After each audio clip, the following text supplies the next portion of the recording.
Channel पर आप सभी का स्वागत है।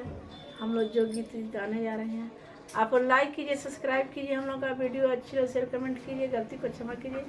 पूरा वीडियो देखिएगा। ई जोगया नारसई जोगबना रसई जोगवा हमरे अम्मा के पास ई जोगवा हमरे अम्मा के पास ई जोगवा एक जोग पवती में मंगिया लगवती हर जोगवा अब मंगिया सटल स्वामी रहत हर जोगवा अब मंगिया सटल स्वामी रहती हर जोगवा ई जोगया नारस ई जोगवा नारस ई जोगवा हमरे चाची के पास ई जोगवा हमरे चाची के पास ई जोगवा एक जोग पवती डालिया